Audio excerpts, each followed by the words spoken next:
ஹalleluya. கிறிஸ்துவுக்குள் அருமையான தேவ ஜனமே, வணக்கம் யூடியூப் நேயர்களே. நம்ம பேசக்கூடிய டாபிக்கின் தலைப்பின் பெயர் என்று வந்து பார்த்தால், அதாவது செத்த லாசருவை 4 நாள் உயிரோடு எழுப்பின தேவன் என்று ஒரு தலைப்பில் பேச போகிறோம். ஹalleluya. அதாவது லாசர் என்கிறவர் இயேசு கிறிஸ்துவோடு இருந்தவர். அவர் கொஞ்ச நாள் வேற இடத்துக்கு போயிருக்கும் போது அந்த லாசர் என்கிறவர் மரித்து போய்விடுவார்.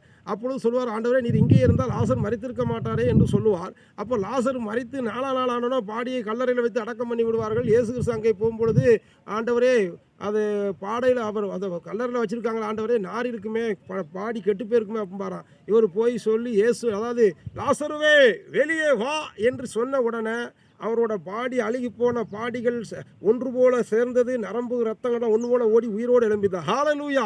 நம் தேவன் உயிர்த்தெழுதல் தேவன். அதாவது ஒரு மனிதனை அழிப்பதற்கும் உயிரை கொடுப்பதற்கும் உயிரை எடுப்பதற்கும் அதிகாரம் உள்ளவர். ஏன்னா ஈரலோகத்துக்கும் வானத்தையும் பூமி அண்டசராசையும் படைத்து ஆளுகை செய்கிற தேவன் களிமண்ணாலே சீவசுவாசத்தை ஊதி மனிதனை உண்டாக்கினார். அவளுக்கு எல்லா அதிகாரம் இருக்கிறது. அப்போது கேட்ப, ஆண்டவர் நீங்கள் இருந்தால் லாசர் மரித்திருக்க மாட்டாரே. தேவனா மகிமைக்காக அவர் 4 நாளுக்கு போய் லாசருவே வெளிவாண்டு உரத்தை செத்த விடும்போது லாசர் கல்லறை விட்டு உயிரோடு எழும்பினார். ஹalleluya. அதை கேட்டுக்கொண்டிருக்க அருமையான ரட்சிக்கப்பட்ட ஜனமே, நீங்கள் எந்த மதத்தை சேர்ந்தாலும் யாராக இருந்தாலும் புதிய தேவன் உங்களை அழைக்கிறார்.